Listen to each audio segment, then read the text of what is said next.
दर्शक नमस्कार अनि हार्दिक स्वागत छ तपाईहरुमा एउटा एक्सक्लुसिभ अन्तर्वार्ता लिएर उपस्थित भएको छौं। यति बेला हामी राष्ट्रिय बाल अधिकार परिषदमा आइपुगेका छौं र केही दिन अगाडि जो केयर बाल गृहबाट उद्धार गरेर ल्याइएका बालबालिकाहरूको अवस्था कस्तो छ र यो केस कसरी अगाडि बढिरहेको छ भन्ने विषयवस्तुमा कुराकानी गर्नका लागि राष्ट्रिय बाल अधिकार परिषदका अधिकृत त्यसैगरी सूचना अधिकारी राम बहादुर चन्द हुनुहुन्छ। उहाँसँग विशेष कुराकानी गर्दैछु। सर, यहाँलाई स्वागत गर्न चाहन्छु।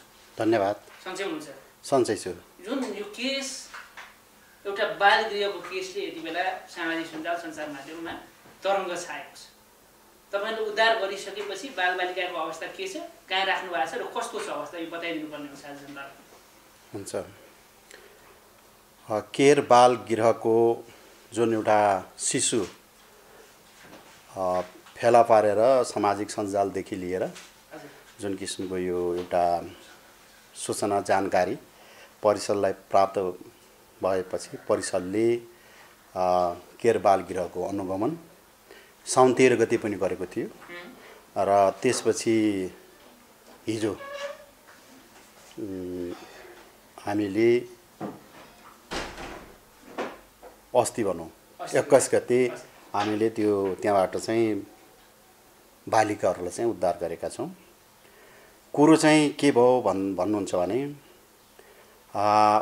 बाल गृहको जुन सञ्चालिका हुनुहुन्छ उहाँले त्यो शिशुको बारेमा पछिल्लो पटकको उहाँहरूकै भनाइबाट चाहिँ झुटो विवरण र गलत नियतका साथ शिशुलाई लिएको र बुझाएको भन्ने कुरा भइसकेपछि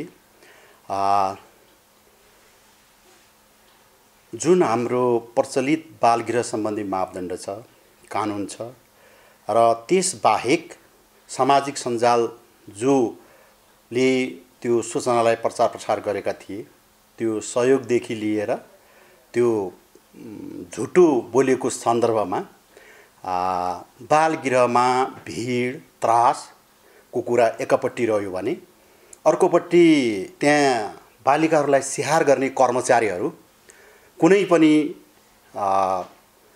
कार्य नरहेको अवस्थामा ती बालिकाहरूलाई यस्तो किसिमको एउटा मानसिक र सामाजिक नकारात्मक असर पर्ने अवस्थाबाट बचाउन र केही अनुसन्धानका कुराहरू शङ्कास्पद देखिएको हुनाले वास्तविक यी बालिकाहरू बालगृहमा राख्नुपर्ने अवस्था हुन् कि होइनन् त्यस सम्बन्धी पनि हामीले बालबालिकाको संरक्षण र प्रवर्धनको लागि बुझ्नुपर्ने भएको हुनाले उद्धार गरेर हामीले अस्थायी संरक्षण केन्द्रमा राखेका छौँ र सबै बालिकाहरूको एउटा हामीले एसेसमेन्ट मूल्याङ्कन गरिसकेपछि आमा बुवा भएको बालिकाहरूलाई सम्बन्धित परिवारले पुनर्मिलन गराउँछौँ र केही बालिकाहरूको चाहिँ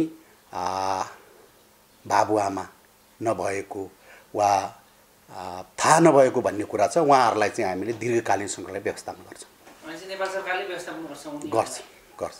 तर तपाईहरुलाई के आरोप पनि लागेको छ भन्दाखेरि जब त्यहाँबाट तपाईले बालबालिकाको रेस्क्यु गर्नुभयो एकदमै क्रूर शैलीमा अपहरण शैलीमा चाहिँ त्यहाँबाट बालबालिका निकालियो, यो चाहिँ पारा ठिक भएन भनेर सामाजिक सञ्जालतिर धेरैले विश्लेषण गरिरहेको छ। किन त्यसो गर्नुभयो तपाईहरुले? त्यो नानीहरू एकदमै चिच्याएका छन्, रोएका छन्, उनीहरूको त्यो मस्तिष्कमा बाल मस्तिष्कमा असर परेन त्यसले? एउटा कुरा हामीले कुनै पनि बालबालिकासँग प्रत्यक्ष काम गर्दाखेरि बालमैत्री व्यवहार आचरण अपनाउँदै पनि उद्धार गर्नुपर्ने अवस्था आउँछ र बालबालिकाहरूलाई सम्झाउँदा बुझाउँदाखेरि उहाँहरूले बुझ्नु सक्नु भएन भने त्यो बेलामा उहाँहरूकै हकितको लागि हामीले चाहिँ त्यो कदम चाल्नुपर्ने अवस्था सिर्जना हुन्छ र त्यसमा सचेत रहँदै पनि केही बालिकाहरूले त्यसमा असजिलो महसुस गरेको वा उहाँलाई पहिलेदेखि त्यस्तो किसिमको त्यहाँबाट चाहिँ केही यस्तो गर्नुपर्छ भन्ने कुराको पनि सिकाएको हुनसक्छ। किनभने हाम्रो परिषदले पटक पटक यस्ता कुराहरू उद्धार गर्दाखेरि अप्ठ्यारो सिर्जना गर्ने कुराहरू पनि हुन्छन् हैन। त्यसको बावजुद पनि अब हामीले केही छिन बालमैत्री पूर्ण ढङ्गमा हामीले उद्धार गर्न सक्नु पर्थ्यो तर त्यसो नभइकन केही चाहिँ बालिकाहरूलाई चाहिँ असहज के अरे त्यो बेलामा हुँदाखेरि उहाँहरूले त्यस्तो किसिमको चाहिँ तपाईँले भने जस्तै कुराहरू भएको देखिन्छ। केही अलिकता के भन्छ अशान्त भयो जस्तो अवस्था देखिन्छ। अमानवीय तरिकाको देखियो नि त त्यहाँनिर हामीले त्यो यस्तो कुरा हो। उहाँहरूकै हकहितको लागि कुरा गर्दाखेरि हामीले उहाँहरूलाई पीडा दुःख र अरू कुराहरू चाहिँ नोक्सान नहुने किसिमले हामीले उहाँलाई चाहिँ सजगताका साथ सतर्कताका साथ उद्धार गर्ने हो। तर उहाँले बालिकाहरूले रोयो कराउँदैमा चाहिँ सबै कुराहरू चाहिँ अराजकता भयो, सारा कुरा सक्यो भन्ने कुरा होइन। तर बालमैत्री कुराहरू चाहिँ भएन भने प्रवेश गर्दाखेरि अलिकति शान्त तरिकाले होइन प्रहरी नगएर अरू कोही मान्छेहरू गएर चाहिँ सुटुक्कै त्यहाँनिर सम्झाइ बुझाइ गरेर ल्याउनु पनि सकिन्थ्यो होला होइन र। त्यहाँनिर चाहिँ प्रहरी गएर अलिकति हुल्दुङ्गा पारामा धेरै मिडियाहरू प्रहरीहरू कुदेको त्यहाँ चिच्याएको देख्दाखेरि कसको मन रुँदैन होला सर त्यो भिडियो हेर्दाखेरि भन्नुहोस् त तपाईँ। होइन कुरा एउटा यस्तो हामीले यो केसकै सन्दर्भमा करिब 2 पटक हामीले अनुगमन गरेका छौँ। अनुगमन गर्दाखेरिका कुराहरू पनि हेरेका छौँ र बालबालिकाहरूसँग हामीले अब त्यो किसिमको जानकारी पनि गराएका छौँ होइन। तर अब उद्धार गर्ने बेलामा प्रहरीको पनि एउटा चाहिँ सुरक्षा निकायको पनि त्यहाँ आवश्यकता रहन्छ। उहाँहरू पनि त्यो बेलामा हुनु जरुरी हुन्छ होइन। र अन्य पनि अब सरोकारवालाहरू पनि गएको बेलामा चाहिँ अब हामी उद्धार गर्छौँ तपाईँहरू भागेर जानुहोस् यस्तो भन्ने कुरा हुँदैन। तैपनि तपाईँले भनेको कुरामा हामीले प्रयास गऱ्यौँ बालिकाहरूसँग। अब यतातिर चाहिँ कुरो चाहिँ यस्तो यस्तो सिर्जना भएको छ, अवस्था यस्तो भएको छ, तपाईँहरूले देख्नु भएको छ होइन। यहाँ चाहिँ हो हल्ला, तपाईँहरूलाई पनि पटक पटक यहाँ चाहिँ के भन्छ सुरक्षाको अनुभूति छैनन्। यी कुराहरूबाट तपाईँहरूले चाहिँ भोलि तपाईँहरूको भविष्य सुनिश्चितको लागि पनि हामी आएर तपाईँहरूकै हितमा काम गर्ने हो भन्दा भन्दै पनि उहाँहरूले अब एकैपटक चाहिँ त्यो विश्वास गरिहाल्ने अवस्था नभएको र अब त्यो केही कुराहरू चाहिँ त्यो गर्दाखेरि अब हामीले उद्धार गर्ने बेलामा सजगता अप्नाउँदै पनि केही कमी कमजोरीहरू चाहिँ हुन सक्छन् होइन। त्यसलाई सुधार गर्दै जाने कुरा पनि हो र त्यसलाई हामीले चाहिँ अब यो साह्रै चाहिँ अब त्यो अन्य शब्दहरू तपाईँले भने जस्तै ती शब्दहरू त्यति चाहिँ नभनिदिँदा हुन्थ्यो कि अलिकति बालमैत्री ढङ्गले भएन भन्ने कुरा चाहिँ हो, ठिक हो होइन। ती कुराहरू चाहिँ छन्। हजुर, जस्तो अब अहिले पछिल्लो अवस्था बालबालिका कसरी रहेका छन् र तपाईँको अनुसन्धानले प्रहरीले एकतर्फी अनुसन्धान गरिरहेको हुनसक्छ। कतिजना बालबालिकाको बाबुआमा भेटिएको छ र उहाँको मानसिक स्थिति के छ अहिले? हामीले प्रारम्भिक रूपमा हेर्दाखेरि 5 जना बालिकाहरूको आमा बुवा भएको अवस्था देखिएको छ। 2 जना बालिकाको चाहिँ 2टै आमा बुवा नभएको अवस्था देखिएको छ। 4 जना बालिकाहरूको चाहिँ बाबु र आमा चाहिँ थाहा नभएको भन्ने कुरा छ होइन। त्यसो हुँदाखेरि अब हामीले समग्रमा हेर्दाखेरि त्यो अनुसन्धान गर्दाखेरि थाहा नभएकोहरूको पनि आमा बुवा चाहिँ भेटिएनन्, फाइन्ड आउट भएनन्, पत्ता लगाउन सकिएन भने 6 जना बालिकाहरूलाई चाहिँ हामीले दीर्घकालीन संरक्षणको लागि व्यवस्थापन गर्नुपर्ने हुन्छ होइन। र 5 जना बालिकाहरूको परिवारको अवस्था पनि मूल्याङ्कन गरेर उहाँहरूको पालन पोषण शिक्षा स्वास्थ्यको निरन्तरता हुन सक्ने अवस्था छ भने हामी परिवारमा पुनर्निर्माण गर्छौँ। तर यदि निरन्तरता हुने अवस्था परिवारको सदस्यहरूबाट छैन भने उहाँहरूको भविष्यको लागि पनि हामी अर्को बालगृह बनाऊ या सँगसँगै उहाँहरूको पनि निरन्तरता दिन्छौँ। भनेपछि सम्पूर्ण उद्धार गरेको बालिकाको पढाइ लेखाइ शिक्षा दीक्षा सबै कुराको ग्यारेन्टी सरकारले, नेपाल सरकारले गर्दछ हो, त्यो गर्नुपर्छ। अब बालबालिका सम्बन्धी ऐनमा भएको व्यवस्था अनुसार बालगृहमा आउने बालबालिकाहरू 2 किसिमले मात्र त्यहाँ आउनुपर्ने हुन्छ। हेर्नुहोस्, एउटा बाल कल्याण अधिकारीले वैकल्पिक हेरचाह अन्तर्गत व्यवस्था गर्ने क्रममा सिफारिस गरिरहेको बालबालिका, एउटा तत्काल संरक्षणको लागि नेपाल सरकारले चाहिँ संरक्षण व्यवस्थापन गर्नु उपयुक्त ठानेका बालबालिका बालगृहमा आउनुपर्ने हुन्छ। र अब यो कानुन कार्यान्वयन र मापदण्डका कुराहरू हामीले पालना गर्ने सन्दर्भमा यी परिपालना नभएको अवस्थामा हामीले त्यस्ता बालगृहहरूबाट उद्धार गर्नुपर्ने आवश्यकता रहन्छ, कानुनलाई कार्यान्वयन गर्नुपर्ने आवश्यकता रहन्छ। त्यो पनि बालबालिकाको सर्वोत्तम हितको लागि, बालबालिकाको सर्वोत्तम हितलाई हेरेर सर्वमान्य सिद्धान्त भनेको नै बालबालिकाहरू आमा बुवा र परिवारमा नै सुरक्षित हुन्छन्, उनीहरूको परिवारमा नै हित हुन्छ। अन्य सङ्घ संस्था या हक हित चाहने व्यक्तिहरूले पनि आमा बुवा परिवार छ भने, अभिभावक छ भने त्यही रहने वातावरण गरेर शिक्षा स्वास्थ्य स्याहार पालन पोषण गर्नुपर्छ भन्ने मान्यता छ। त्यही मान्यतालाई हामीले आत्मसात गर्नुपर्ने अवस्था रहन्छ एकातिर भने। अब यो आइसकेका बालबालिकाहरूको अवस्था हामीले यो उहाँहरूको मात्रै होइन कि योभन्दा अगाडिको पनि अवस्थाहरू हेर्दाखेरि जस्तो आमा बुवा छ भन्दैमा भोलि शिक्षा पालनपोषण स्याहारको कुरामा घर परिवारको चाहिँ नाजुक अवस्था रहेछ आमा बुवाको भने त्यस्तो बेलामा चाहिँ पठाउने कुरा रहँदैन। कतिजना चाहिँ नानीहरूको बाबुआमा तपाईँको सम्पर्कमा आउनु भएको छ। हामीलाई थाहा भएअनुसार उहाँको कोही बाबुआमा चाहिँ बाहिर अमेरिकातिर युएसतिर रहेको भन्ने जानकारीहरू पनि आएको छ। तपाईँलाई त्यस्तो केही जानकारी आएको? त्यो हुँदैछ। त्यसमा चाहिँ अहिले मैले चाहिँ यति म नभनौँ, त्यो कार्य भइसकेपछि आइसकेपछि पूर्ण पिउँ आइसकेपछि हामी गर्नु। जस्तो तपाईँले त्यहाँदेखि बालगृहमा सिधै हस्तक्षेप गर्नुभयो कि बालगृहमा आधिकारिक रूपमा सञ्चालन नभएको हो या किन तपाईँले त्यसो गर्नुभयो? हो, तपाईँले भनेको कुरा कहाँ जोडिएको छ भने जुन शिशुको सम्बन्धमा कुराकानी भयो, जुन अवस्था आयो, शिशु त व्यवस्थापन भइसकेको थियो। ती बालिकाहरू त त्यहीँ थिए, तर किन उद्धार गर्यो परिषदले भन्ने सन्दर्भमा मैले यहाँहरूलाई 3-4वटा कुराहरू चाहिँ बताउँछु। एउटा कुरो चाहिँ महत्त्वपूर्ण कुरा के हो भने हामीले अनुगमनमा गइसकेपछि सञ्चालकले जुन किसिमको झुटो विवरण दिएको प्रमाणित भयो, उहाँले नै गर्नुभयो भनेपछि उहाँको नियत र उहाँको व्यवहार, उहाँले गरेका कुराहरूमा शङ्का गर्नुपर्ने अवस्था रहन्छ।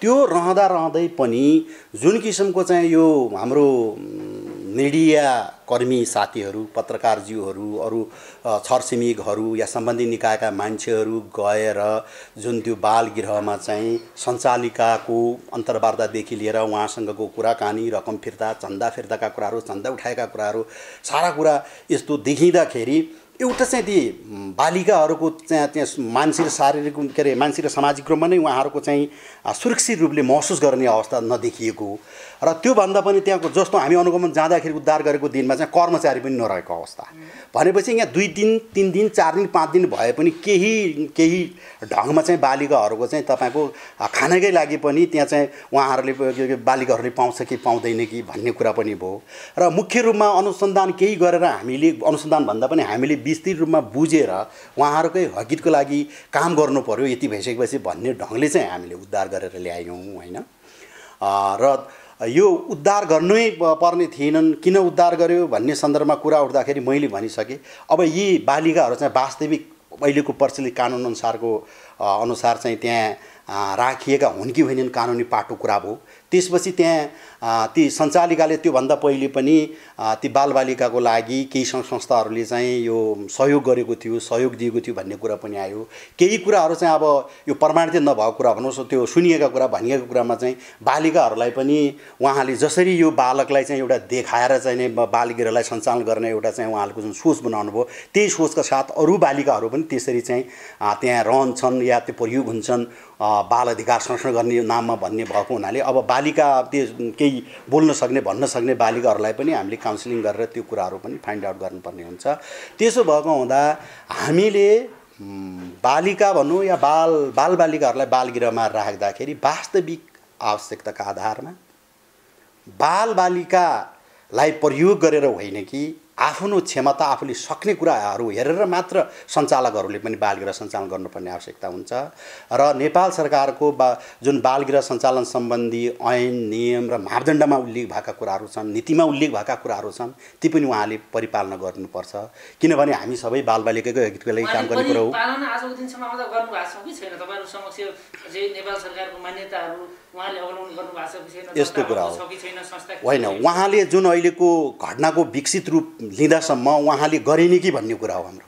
त्यो गरेन कि भन्ने कुरा हो। त्यो यो पुरा हामीले यसमा चाहिँ सबै जानकारीहरू प्राप्त गरिसकेपछि यसको चाहिँ निष्कर्ष निस्किन्छ र निस्किसकेपछि पनि अब मैले तपाईँ सुन्नु अवैध रूपमा चलेको रहेछ संस्था भनेर हो, त्यो अवैध रूपमा चलेको होइन।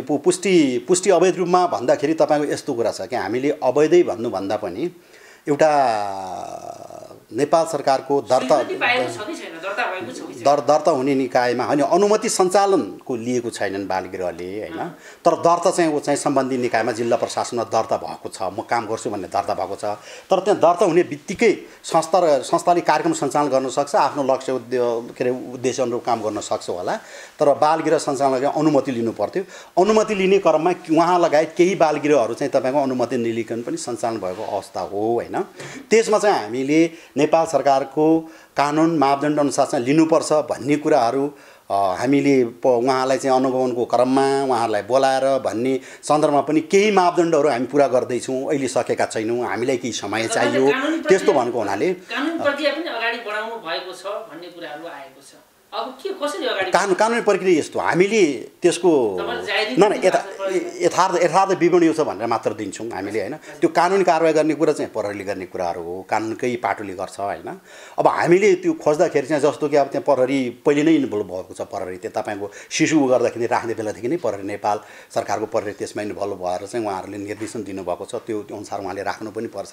तर हामीले के हो भने त्यो बालगिरहको यथार्थ अवस्था के थियो होइन, त्यो अवस्थामा देखेको बुझेको प्राप्त प्रमाणहरू र बालबालिकाका अब हामीले त्यो जुन व्यक्तिगत विवरण छ त्यो पनि हामीले चाहिँ के भन्छ हेरेर ती कुराहरू गरिसकेपछि हामीले यथार्थ विवरण दिने हो। उहाँले कानुनमा चाहिँ कतिको काम गरेको छ या सजाय पाउनुहुन्छ पाउनुहुन्न या उहाँले चाहिँ त्यो अनुसार गरेको छ कि छैन भन्ने कुरा त्यो कानुनको कुरा हो।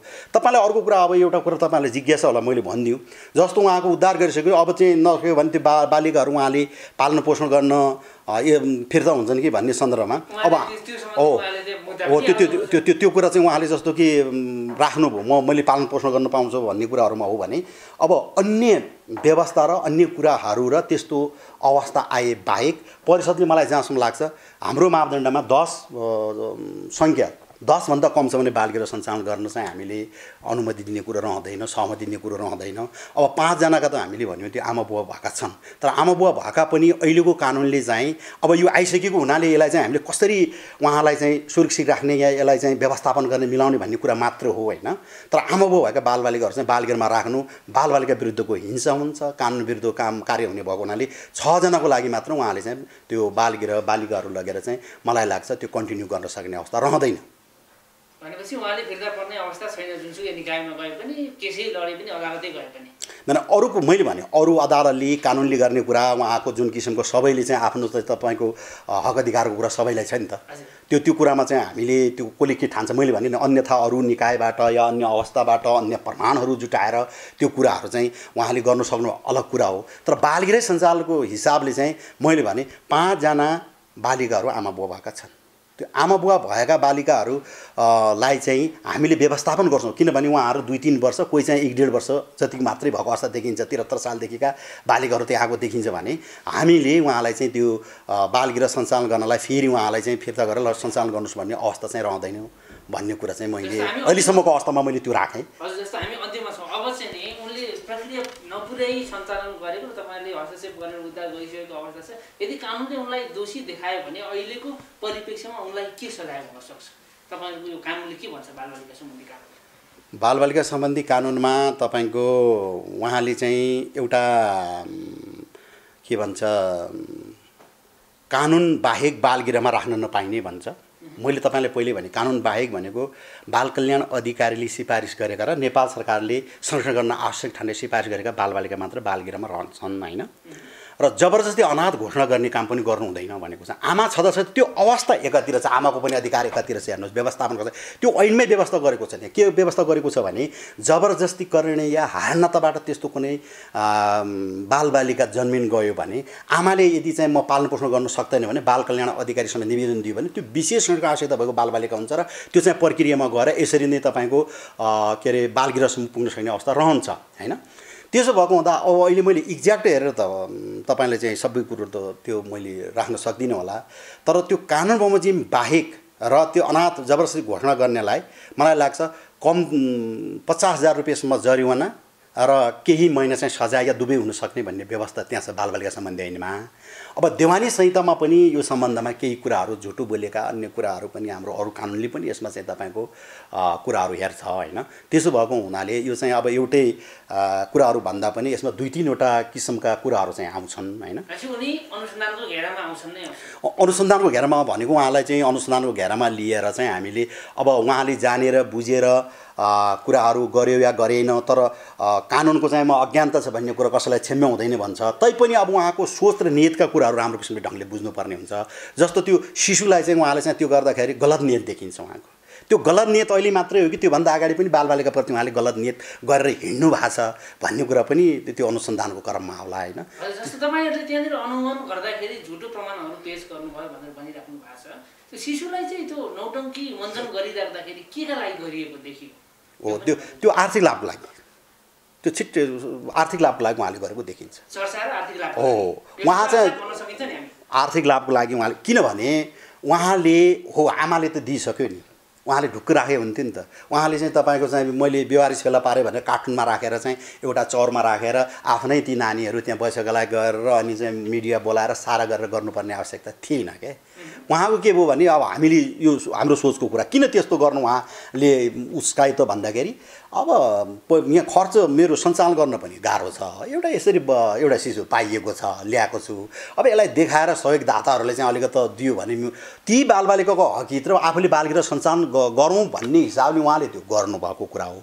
तर बालबालिकालाई त्यसरी देखाएर के भन्छ बालबालिका प्रयोग गरेर बालबालिकालाई चाहिँ तपाईँको त्यहाँ राख्ने वातावरण गर्नु र आर्थिक लाभ अन्य कुराका लाभहरू लिनु भनेको कानुन विरुद्ध हुन्छ। ठगी भन्दा पनि मैले चाहिँ झुटो बोलेको भन्छु। अब त्यो कानुनका कुराहरू चाहिँ हेर्नुहोस् स्पेसिफिक रूपमा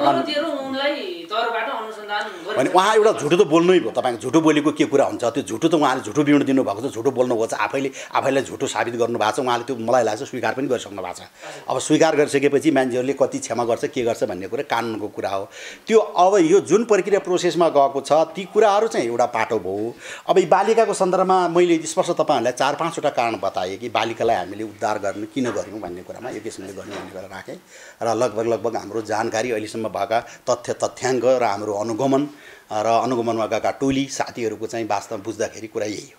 तपाईँलाई अन्तिम प्रश्न, जस्तो जति पनि बेसाएर छन् बालबालिका तिनलाई जसरी बालबालिका यो राष्ट्रिय बाल अधिकार परिषदले व्यवस्थापन गर्नुपर्ने हो, नेपाल सरकारले जसरी खोज तलास गर्नुपर्ने हो, त्यसमा तपाईँहरू चुक्नु भएको छ भन्ने कुराहरू आएको छ नि। त्यसकै परिणामस्वरूप अहिले यो बालगृहलाई हिँड्न सकिन्छ भनेर भनिएको छ, यो कतिको सहमत हुन्छ तपाईँ?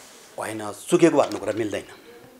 सरकार चुक्दैन पनि तर अपर्याप्त त हुन्छ, त्यो सही कुरा। तपाईँ भएका कानुनका व्यवस्थाहरू कार्यान्वयन गर्न हामी अपर्याप्त हुन्छ। तपाईँले अहिले मैले यहाँ चाहिँ कुरा राख्दाखेरि बालबालिका सम्बन्धी ऐनले बालबालिकाको हक अधिकार हरेक किसिमको सुनिश्चित गर्ने कुरा, संविधान बालबालिका सम्बन्धी ऐनमा अधिकारका कुरा र संयन्त्रका कुरा गर्दाखेरि स्थानीय तह, स्थानीय बाल अधिकार समिति, बाल कल्याण अधिकारी, प्रदेश बाल अधिकार समिति, राष्ट्रिय बाल अधिकार परिषद र मन्त्रालय, महिला बाल ज्येष्ठ नागरिक मन्त्रालय, सामाजिक विकास मन्त्रालय तमाम छन्।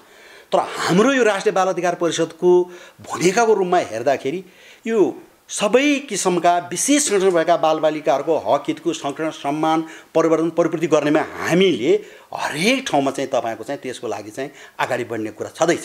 र न्यायिक समितिले यसमा चाहिँ सबै कुराहरू हेर्ने कुरा भनेको अहिलेको बाल अधिकार उल्लङ्घनको कुरा हेर्ने भनेको व्यवस्था कानुनमा भएको छ।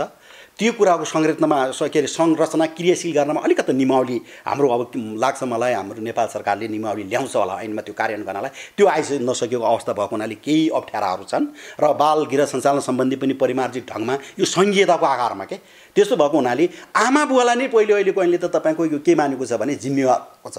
आमा बुवाले नै आफ्नो दायित्व पुरा गरेनन्, आफ्नो स्रोत साधन जुन क्षमता हुन्छ नि, हैसियत हुन्छ नि, त्यो अनुसार गरेन भने त बढीमा 50,000 रुपियाँसम्म जरिवाना गर्ने, 3 महिनासम्म कैद गर्ने त्यो व्यवस्था गरेको छ। तपाईँको सबै कुराहरू छन्। प्रत्यक्ष हामी यस्तो संलग्न हुने निकायहरूको पनि छ र राष्ट्रिय बाल अधिकार परिषदको भनेको राष्ट्रिय जिम्मेवारी हो।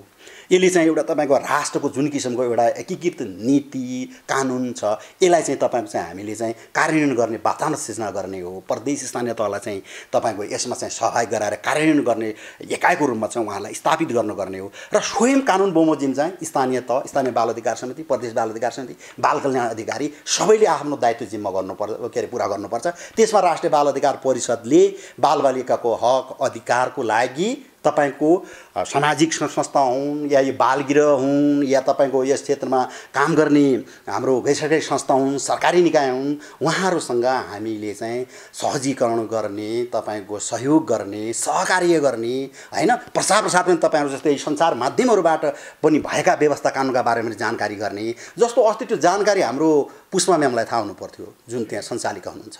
उहाँले चाहिँ अहिलेको कानुनमा के व्यवस्था छ, मैले कसरी बालक लिन सक्छु, के छ कानुनको व्यवस्था, 2 वर्ष भइसक्यो नि।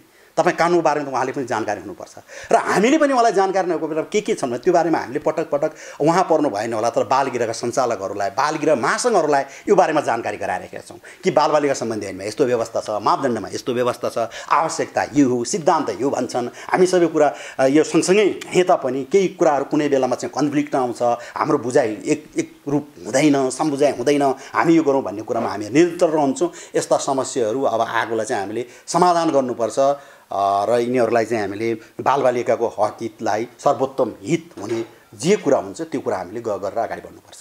हुन्छ, हस्, थ्याङ्क यू सो मच। महत्त्वपूर्ण समय र जानकारीलाई धेरै धेरै धन्यवाद। धन्यवाद, तपाईँहरूलाई पनि धेरै धेरै धन्यवाद।